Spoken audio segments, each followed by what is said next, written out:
17절과 18절 말씀 함께 합독할 테니까요, 찾아 놓으시기를 부탁드립니다. 호박국 된장국 이야기로 함께 시작한 하박국이 어느덧 마지막 시간에 와 있습니다. 우리는 언제나 거기에 있었지만 언제나 잘 알지는 못했었던 이 하박국에 대한 말씀, 조금 더 자세히 배우게 되고 조금은 더 많이 알게 되지 않았을까 짐작을 해봅니다. 드디어 오늘 우리는 하박국서에서 가장 위대한 말씀, 사실 가장 잘 기억하고 있기 때문에 위대하다 느끼는 말씀일 수도 있을 텐데요, 바로 그 말씀 구절에 도착하게 되었는데요, 먼저 그 말씀 읽고 오늘 말씀 시작해 보려 합니다. 다 자리에 일어나셔서 하박국 3장 17절과 18절 두 절의 말씀 우리 한번 큰 목소리로 합독해 보도록 하겠습니다. 시작. 무화과 나무에 과일이 없고 포도나무에 열매가 없을지라도, 올리브 나무에서 딸 것이 없고 밭에서 거두어 드릴 것이 없을지라도, 우리의 양이 없고 외양간에 소가 없을지라도 나는 주님 안에서 즐거워하련다. 나를 구원하신 하나님 안에서 기뻐하련다. 아멘. 자리에 앉으시고요.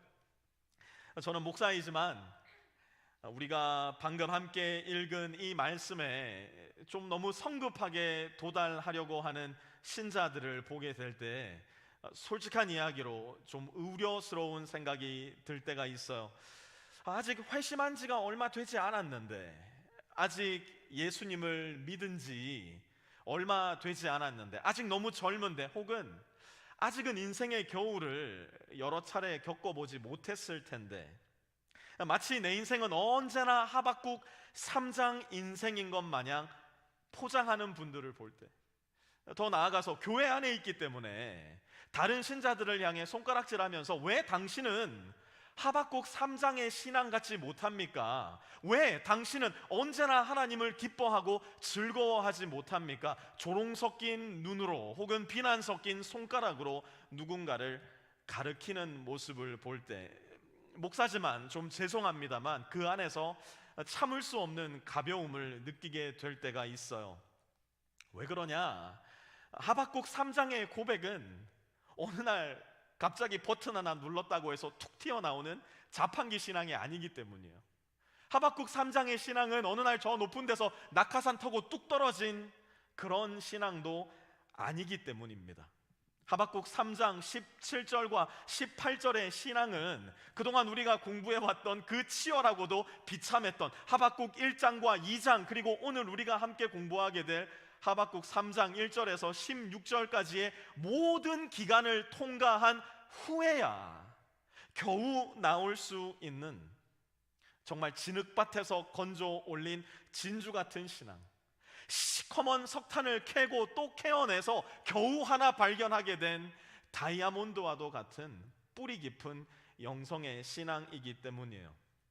그래서 오늘은 하박국 3장 말씀을 중심으로 해서 다시 한번 하박국 전체의 말씀을 돌아보면서 우리의 삶이, 저와 여러분의 삶이 어떻게 뿌리 깊은 영성으로 빚어져 가게 될 것인가, 어떻게 하면 우리가 방금 읽었던 이 말씀의 고백이 내 마음에서도 내 입술에서도 터져 나올 수 있을 것인가 함께 살펴보려고 하는데요, 첫 번째로 뿌리 깊은 영성은 기억에 깊이 의존한다는 것을 우리는 잘 기억해야 돼요. 뿌리 깊은 영성은 그냥 나오는 것이 아니라 기억에 깊이 의존하고 있어요. 1절로 돌아가셔서 1절 말씀 같이 한번 읽어보겠습니다. 1절입니다. 시작.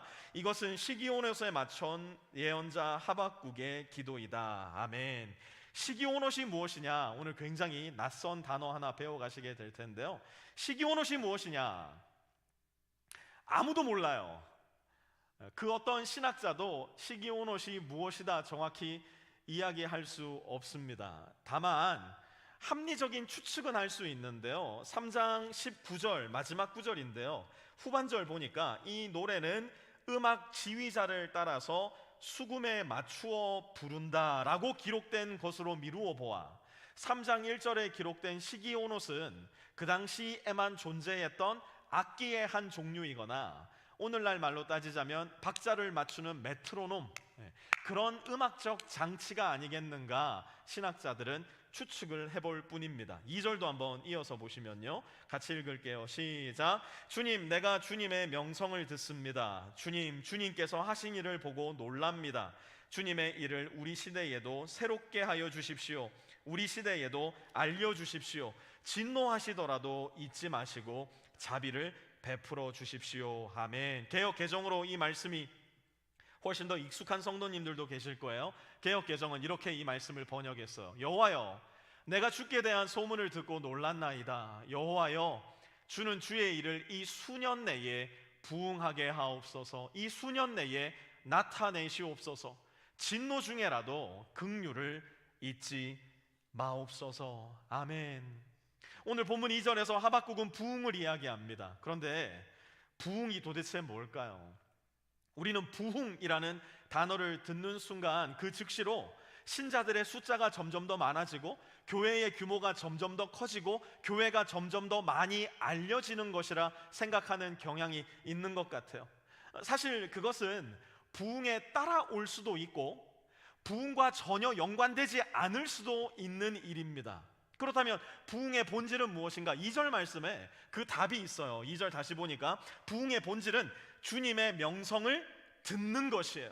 주님께서 하신 일을 보고 놀라는 것이에요. 주님의 일이 지금 여기에서 나에게 또다시 보여지고 알려지고 경험되는 것이 바로 성경이 말씀하고 있는 부흥입니다. 여러분, 5주 전에 하박국 1장에서 하박국이 올려드렸던 기도 혹시 기억하고 계세요? 하박국이 뭐라고 하나님께 기도했나요?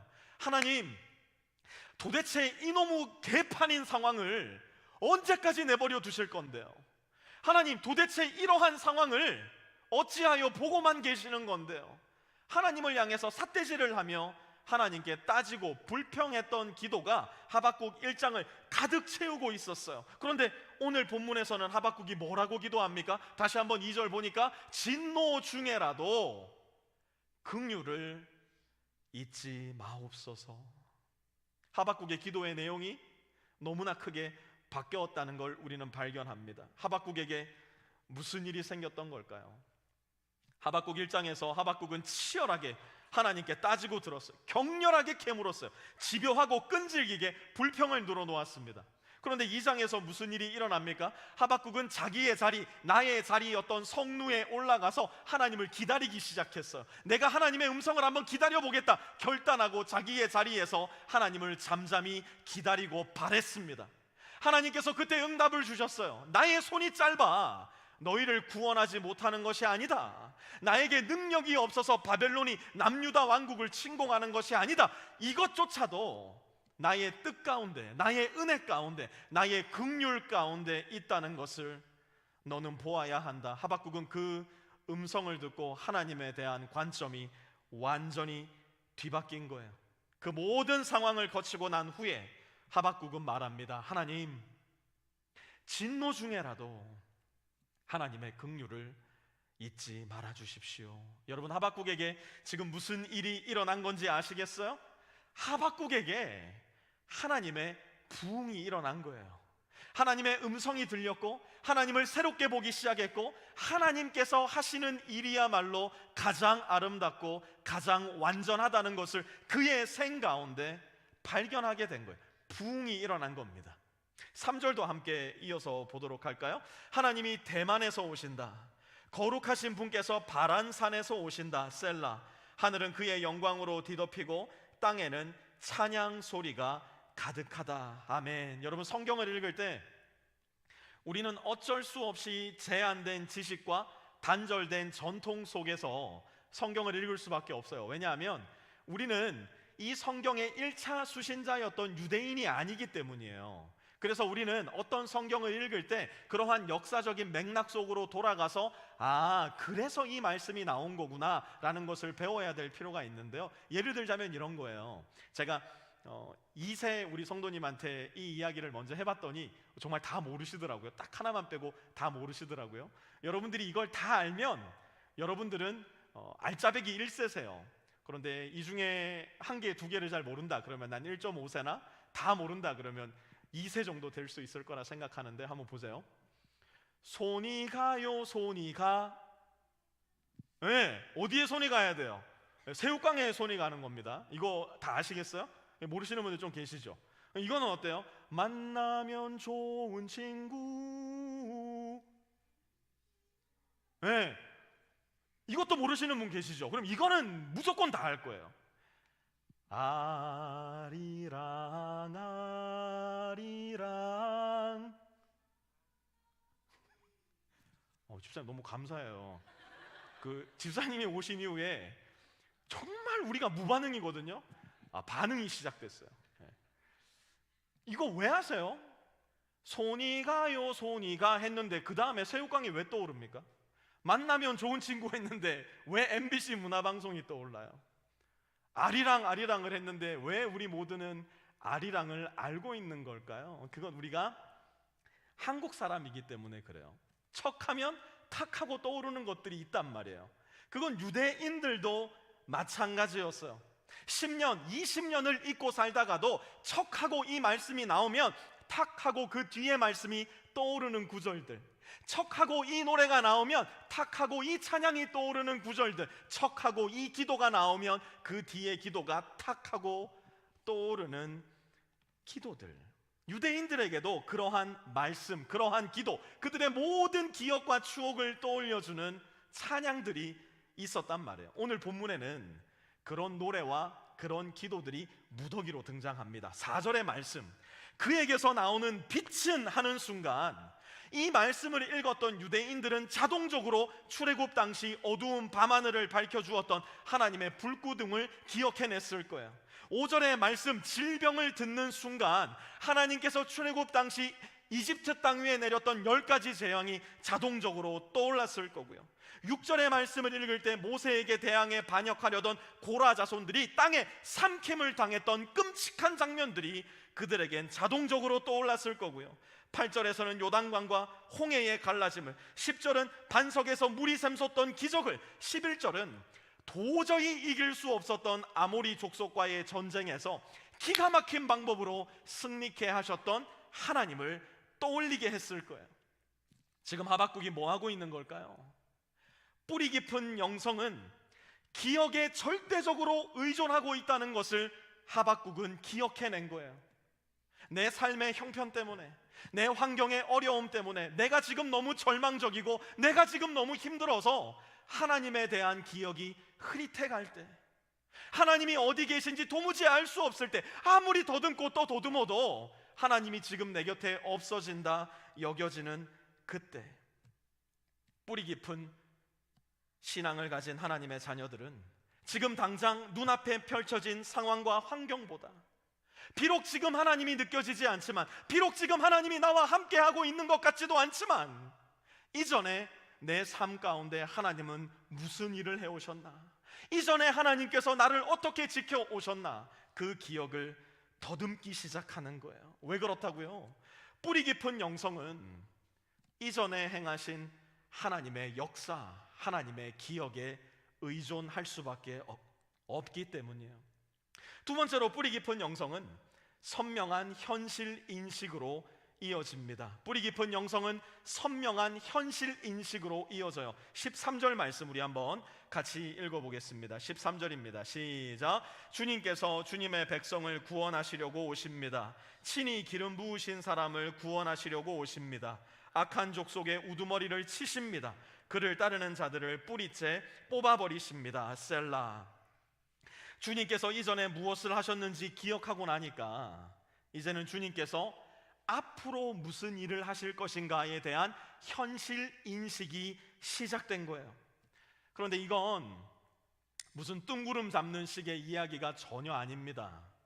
너라면 할 수 있을 거야, 할 수가 있어, 뭐 이런 낙관적인 사고체계 혹은 긍정의 힘과 하나님을 믿는 기독교 신앙은 전혀 관계가 없어요. 13절 다시 한번 보세요.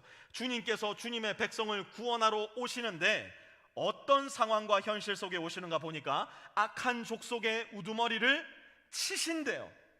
그를 따르는 자들을 뿌리채 뽑아버리신대요. 그러니까 지금 하박국은 그가 어떤 상황, 어떤 현실, 어떤 처지에 있는지를 정확히 알고 있는 겁니다. 하나님 믿으면 다 잘 돼, 하나님 믿으면 아무 문제 없어, 이런 말을 하는 것이 아니라 하나님을 믿는데 지금 하박국의 눈앞에는 악한 족속의 우두머리가 시퍼렇게 살아있는 거예요. 나는 하나님을 믿고 하나님 사랑하고 하나님 따르는데 머지않은 시간에 그가 자기의 나라인 남유다 왕국으로 쳐들어와 그 나라를 완전히 진멸할 거라는 거, 하박국은 그 누구보다 분명히 알고 있었어요. 그를 따르는 자들이 얼마나 용맹스러운지 지난주에 공부했듯이 2장에 보니까 막 날아오는 독수리처럼, 표범처럼, 늑대처럼 하박국과 그의 민족을 향해 다가온다는 것, 하박국은 그것을 너무나 잘 알고 있었던 거예요. 14절도 한번 이어서 볼게요. 그들이 우리를 흩으려고 폭풍처럼 밀려올 때에 숨어있는 가엾은 사람을 잡아먹으려고 그들이 입을 벌릴 때에 주님의 화살이 그 군대의 지휘관을 꿰뚫습니다. 아멘.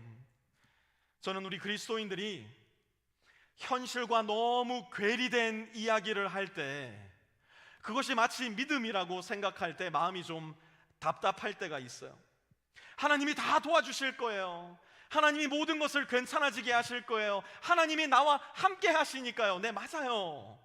로마서 8장 28절은 우리에게 분명히 말씀합니다. 하나님을 믿는 자, 그 이름을 의지하는 자에게는 모든 일이 합력하여 선을 이룬다. 하나님은 분명하게 말씀하고 계세요. 결국에는 하나님이 우리에게 가장 좋은 길을 인도하실 거예요. 그런데 지금 내 현실은 어떤 현실인데요?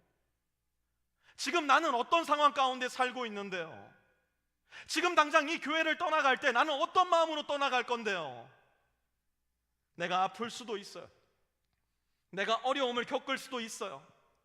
내가 죽을 수도 있어요. 그게 우리의 현실이에요. 마치 예수 믿는 사람에게는 그런 일이 일어나지 않는 것처럼 허공을 더듬는 신앙을 가지고 살아서는 안 된다는 이야기예요. 오히려 그 모든 현실을 뚫고 오시는 하나님, 그 모든 어려운 상황 가운데 나와 함께 하시는 하나님, 오히려 내가 강할 때야말로 진정한 강함이 되신다는 것을 깨닫게 하시는 하나님, 다른 말로 하자면 선명한 현실 인식 속에서 나에게 오시는 하나님을 믿고 바라야지, 내 현실은 다 무시하고 마치 나에게는 그런 일이 일어날 수 없다, 일어나서는 안 된다는 식의 신앙은 그 자체로 허상이요 환상일 수밖에 없다는 겁니다. 우리 인생에 존재하는 악한 족속의 우두머리 보셔야 돼요. 그를 따르는 자들을 아셔야 돼요. 나의 인생을 망치러 오는 그 군대의 지휘관이 어디에 있는지, 무엇을 하는지 우리는 분명하게 현실을 인식하셔야 합니다. 저와 여러분의 삶에 그게 뭔데요? 저와 여러분의 삶에 그것이 어떻게 나타날 수 있는데요?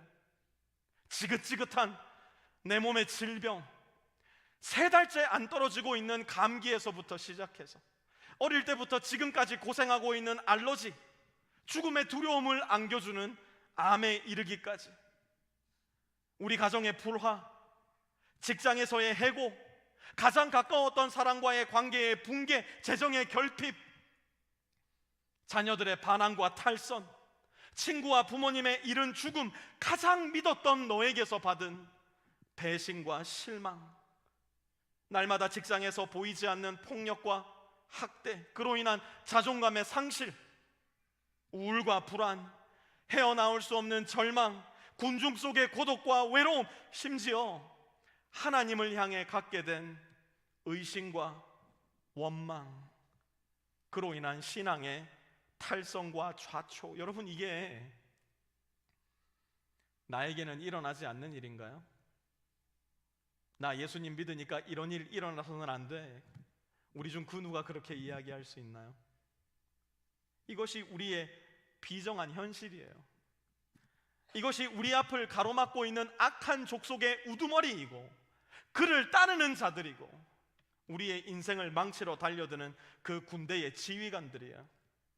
그러니 다시 한번 하나님이 이전에 나를 위해 무엇을 행하셨는가를 기억해야 돼요.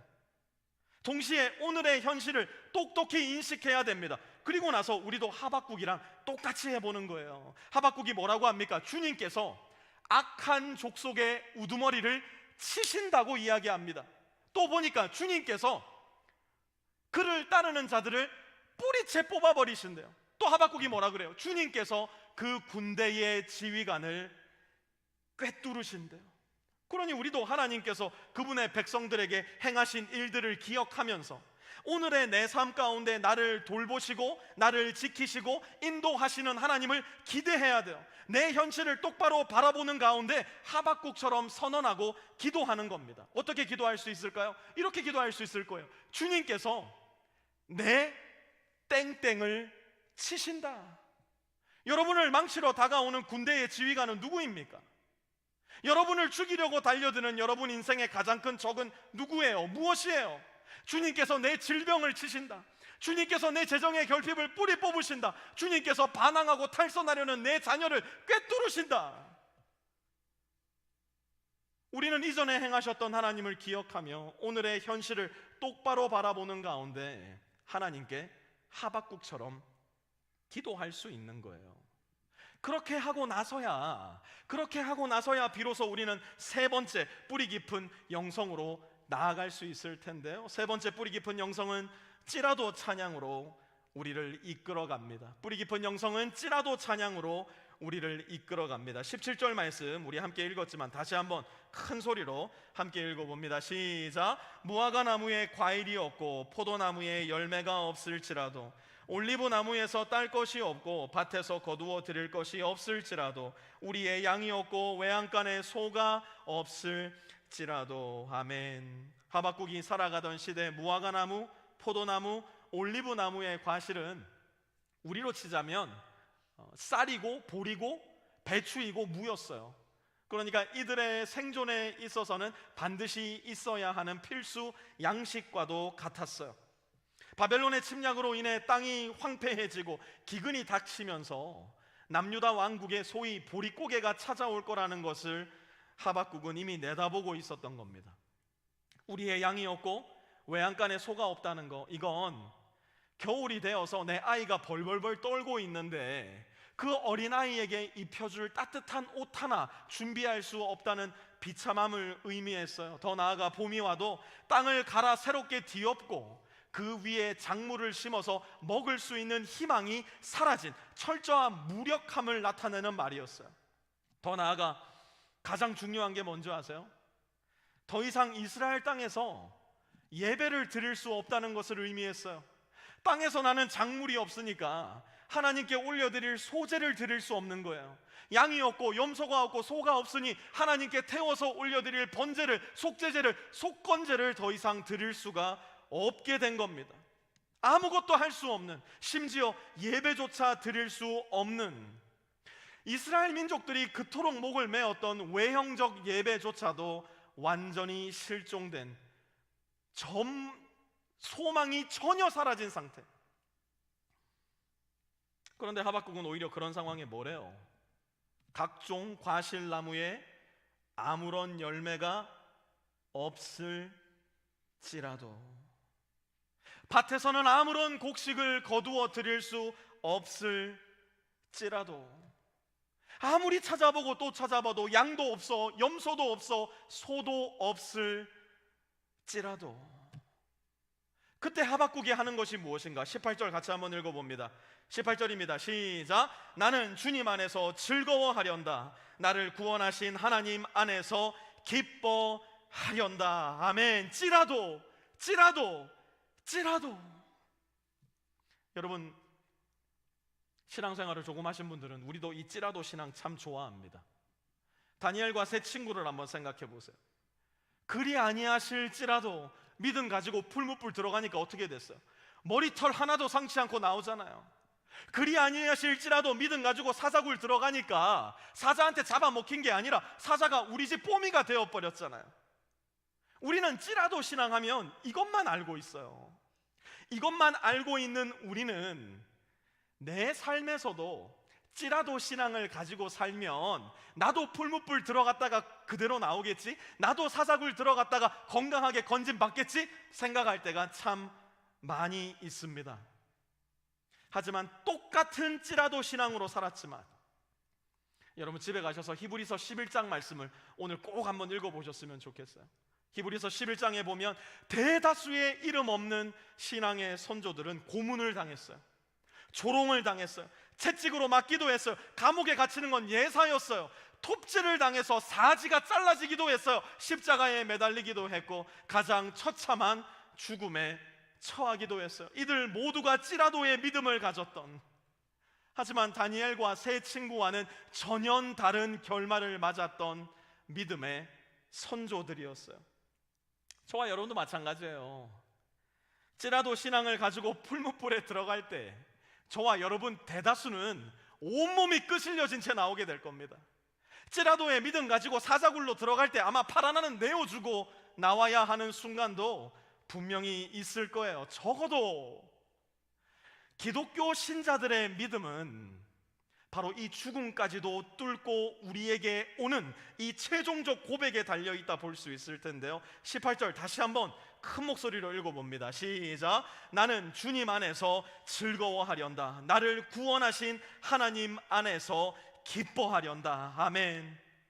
하박국은 구약의 역사 가운데 활동하신 하나님을 기억함으로써, 그 하나님을 기다리고 만남으로써 결국 그가 처한 모든 환경적 어려움과 고통 속에서도 하나님을 즐거워하는 방법을 찾아냈어요.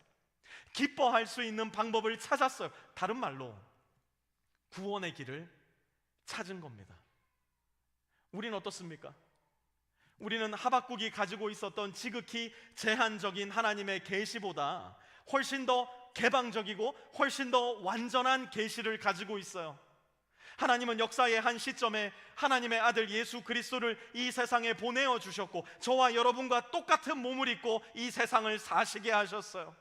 3년의 공생의 기간 동안 예수님은 말씀으로 하나님이 누구신지 가르쳐 주셨어요. 병든 자를 고치시고 귀신 들린 자를 쫓아내심으로써 하나님의 나라가 완전히 임할 때 이 세상이 어떤 모습일지 분명하게 보여주셨어요.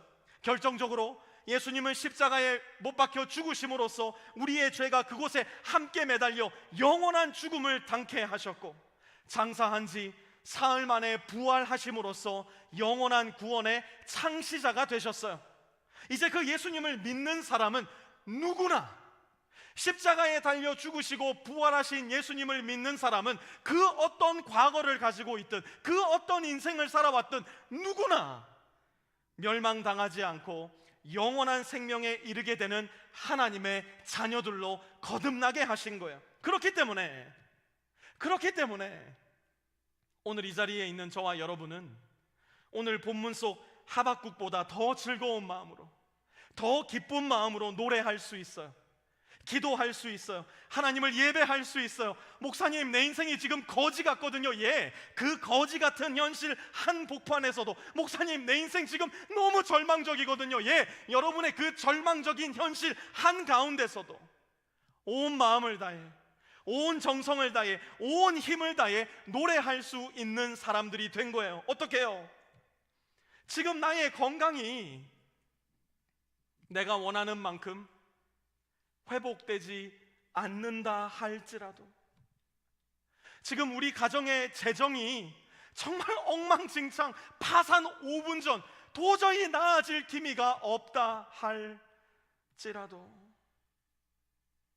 이제 청소년이 된 우리 아이들이 뜻하지 않게 반항하고 전혀 기대치 않은 탈선의 길을 걷고 있다 할지라도, 내 남편이, 내 아내가 이전처럼 나를 아껴주지도 않는 것 같고 나를 사랑해주지도 않는 느낌이 든다 할지라도, 이거 진짜 내가 받았어야 되는 프로모션인데, 여기 진짜 내가 갔어야 될 이직의 기회인데 그거 다 날려 먹었다 할지라도, 우리 교회 얘기 한번 해볼까요? 지난 1년간 프리스코 맥키니 지역 아무리 우리 교회 처소를 찾고 또 찾고 또 찾아도 안 찾아져요. 아무도 우리를 받아주지 않아요. 건물을 펄처스 해보려고, 건물을 리징 해보려고 여기저기 찾아다녔어요. 말도 안 되게 비싸요. 말도 안 되게. 도저히 우리가 함께 예배를 드릴 공간을 찾지 못한다 할지라도 이제 9월 되면 우리 나가야 됩니다.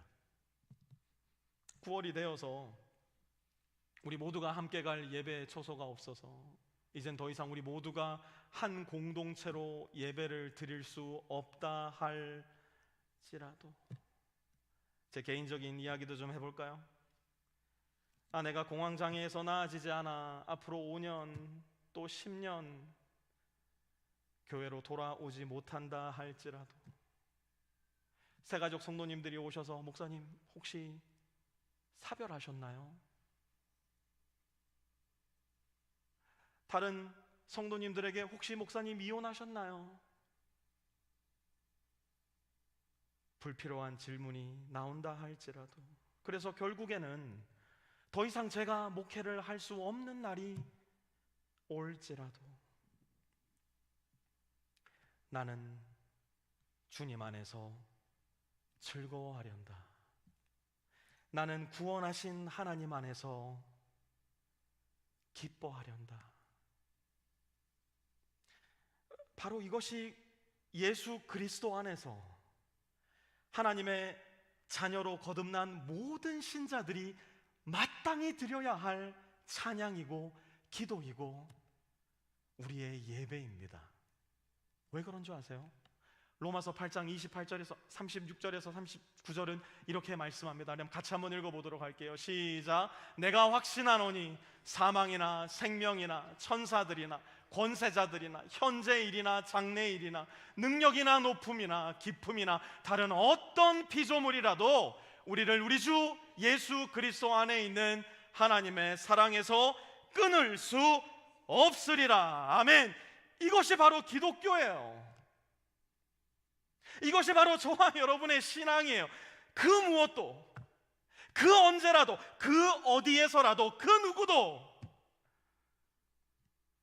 저와 여러분을 우리 주 예수 그리스도 안에 있는 하나님의 사랑에서 끊을 수 없어요. 그러므로 기억해야 합니다. 그러므로 기억해야 돼요. 하나님께서 나를 위해 무엇을 하셨는가? 나의 주 예수 그리스도께서 나를 위해 십자가 위에서 감당하신 그 고귀한 핏값의 가치가 무엇인가? 우리는 기억하고 또 기억해야 합니다. 그 기억을 바탕으로 우리는 나의 현실을 똑똑히 직시해야 돼요.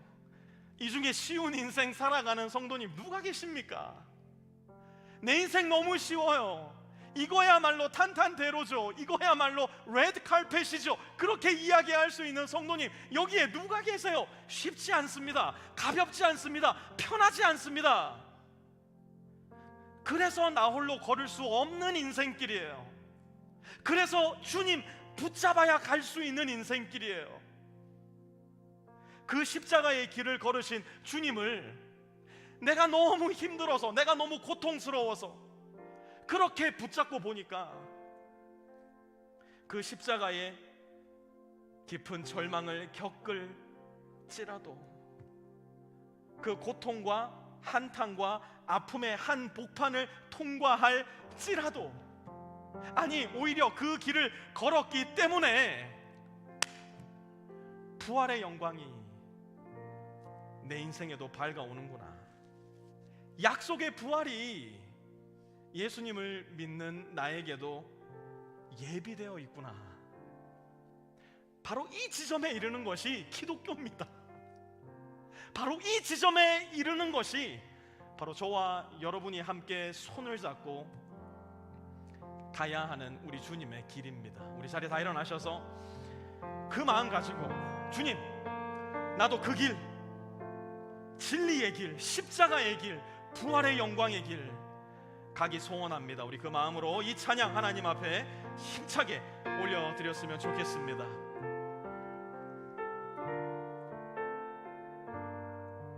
우리 함께 찬양합니다. 살아계신 주 나의 참된 소망입니다.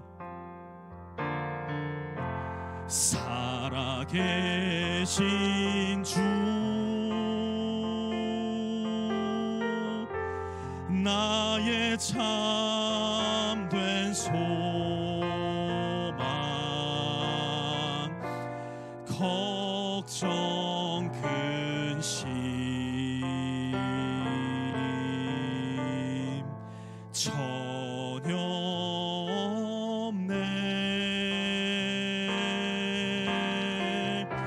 사랑의 주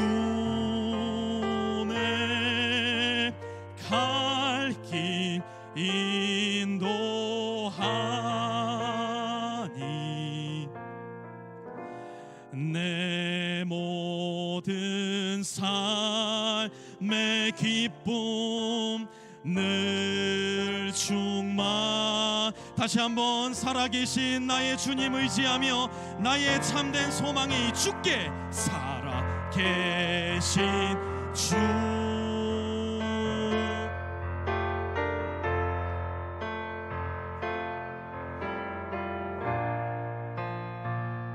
주님 살아계시기에 나의 걱정 근심 전혀 없으리라 고백합니다.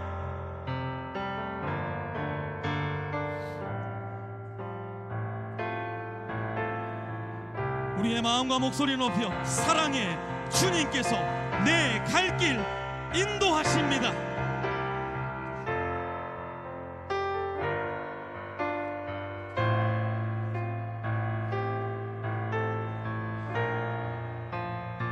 내 모든 삶의 기쁨, 내 모든 삶의 즐거움, 주님 안에 늘 충만함을 고백합니다.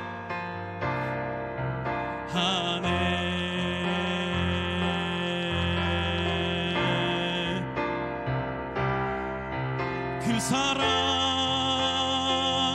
날 위해 죽으신, 날 위해 다시 사신 예수 그리스도, 다시 오실 그 사랑, 죽음도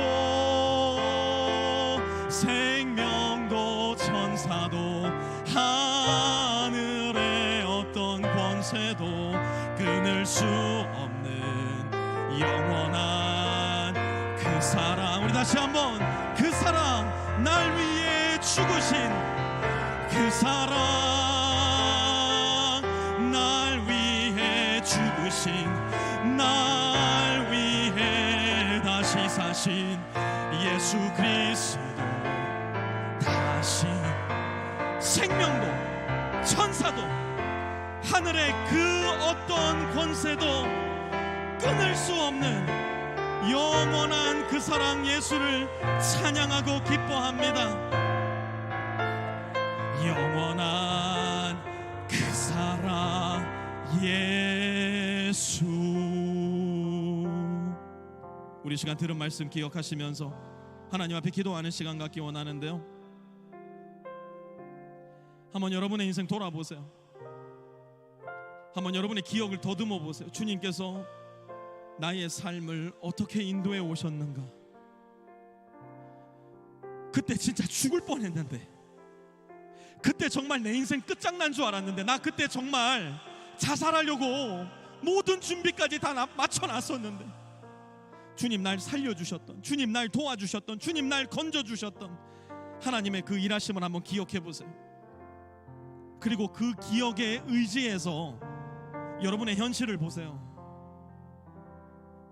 도저히 이길 수 없을 것 같으세요? 도저히 견딜 수 없으세요? 도저히 끝날 것 같지 않은가요? 내 산을, 내 앞을 가로막고 있는 태산같이 높은 것이 보이시나요? 다시 돌아가세요. 그러면 주님 이전에 나를 위해 무엇을 하셨는가? 아무것도 기억나지 않으신다고요? 십자가를 기억하세요. 온 우주의 죄를 끌어안으시고, 온 우주의 죄보다 더 중한 내 죄를 끌어안으시고 죽으시고 부활하신 예수 그리스도, 지금도 날 위해 하나님 아버지의 곁에서 기도하시는 예수님을 다시 한번 기억하세요. 그리고 여러분 고백하세요. 주님, 내 삶이 지금 오늘의 내 인생이 그지 같을지라도, 단 한 걸음 내디딜 수 있을 만큼 아주 작은 불빛조차 보이지 않을지라도, 저 사람이랑 너무 차이가 커서 이제는 내 인생 더 이상 소망이 없어 보인다 할지라도, 우리 가정 끝장난 것 같을지라도, 우리 자녀 아무런 소망 없는 것 같을지라도, 내 남편, 내 아내 도대체 어떻게 해야 될지 모를 것 같을지라도, 주님 나와 그 가운데도 함께 하시니 주님 기뻐하기 원합니다. 주님 즐거워하기 원합니다. 여전히 주님 붙들기 원합니다. 여전히 주님 예배하기 원합니다. 여전히 주님 앞으로 돌아가기 원합니다. 하박국의 고백이 내 고백 되게 하여 주시고, 하박국의 기도가 내 기도 되게 하시며, 하박국의 찬양이 내 찬양 되게 하여 주십시오. 우리 그 마음 가지고 하나님 앞에 조용한 목소리로 기도하는 시간 갖기 원합니다. 함께 기도하겠습니다. 하나님, 너무너무나 고통스럽고 어려운 삶을 살아가는 주님의 자녀들이 이 자리에도 지금 주님 앞에 머리 숙여 기도합니다. 하나님, 주님께서 하신 일들 기억할 수 있게 도와주십시오. 뿌리 깊은 영성이 우리의 기억에 의존하고 있다는 것, 주님, 우리가 그거 기억할 수 있게 도와주시고, 주님께서 나를 위해 행하신 일들, 무엇보다 주님께서 나를 위해 저 골고다 언덕 위에서 하신 일을 잘 기억함으로 인하여서 하나님, 오늘의 내 현실, 도저히 감당하기 어려운 버거운 현실일지라도 주님께서 함께 계시고 그 한가운데서 내가 약할 때 주님 강함을 드러내신다는 것 분명하게 믿을 수 있도록 도와주시며, 그리하여 하나님, 내 인생 이럴지라도 저럴지라도 요럴지라도 환장하게 힘들지라도 여전히 주님 안에서 기뻐하고 즐거워할 수 있는 주님의 자녀들 다 될 수 있도록 하나님 도와주시고 역사하여 주시옵소서. 하나님, 오늘도 정말 마지막 희망과 소망으로 주님 앞에 나와 예배드리는 주의 자녀들도 있을 겁니다. 내가 딱 여기까지만 나와보고 예수님 믿을지 말지 결정해야 되겠다, 아마 그러한 생각 가지고 나온 주의 자녀가 있을지도 모르겠습니다. 내가 오늘 마지막으로 예배드려보고 내 인생 포기할지 말지 결정해야 되겠다, 오늘까지만 예배드려보고 이 사람이랑 살지 말지 결정해야 되겠다, 오늘까지만 예배드려보고 저 지긋지긋한 내 자식 포기해버릴지 말아야 될지 결정해야 되겠다. 정말 별의별 인생의 이야기를 다 가지고 오늘 이 자리에 주의 자녀들이 예배를 드리고 있을 겁니다. 하나님, 기억나게 해주십시오. 지금까지 주님께서 어떻게 우리를 사랑해 주셨고, 주님께서 어떻게 우리를 그 기가 막힌 웅덩이에서 건져내 주셨고, 주님께서 어떻게 그 낭떠러지 같은 인생의 위기 가운데 구원해 주셨는지, 무엇보다 저 십자가 위에서 주님께서 어떤 희생을 치르시고 어떤 사랑을 베풀어 주셨는지 기억할 수 있게 도와주시고, 하나님, 그 기억으로 오늘의 내 삶을 바라보는, 그래서 내 삶에 어떤 환경과 상황이 주어질지라도 주님이 거기에도 함께 계시니 살 수 있구나, 살아났구나, 하나님 살게 해주시는구나, 주님 안에 기뻐할 수 있는, 주님 안에 즐거워하며 주님만을 예배할 수 있는 우리 모든 빛의 성도들 다 될 수 있도록 주님 역사하여 주시옵소서.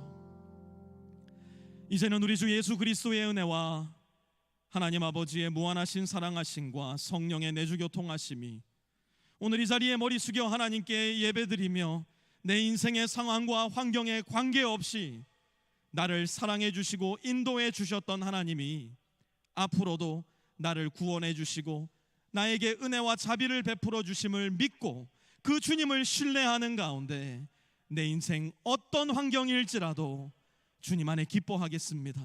주님 안에 즐거워하며 감사하겠습니다. 그 믿음의 결단과 아름다운 고백 가지고 일터로, 우리의 본업으로, 우리의 일상으로 돌아가는 우리 모든 빛의 성도들 머리머리 위에와 그들의 가정 위에, 직장 위에, 기업 위에, 오늘 또 우리 교회를 위하여 수고한 모든 아이들 머리머리 위에도 이제로부터 영원토록 함께 하옵시기를 간절히 축원하옵나이다. 아멘. 주님,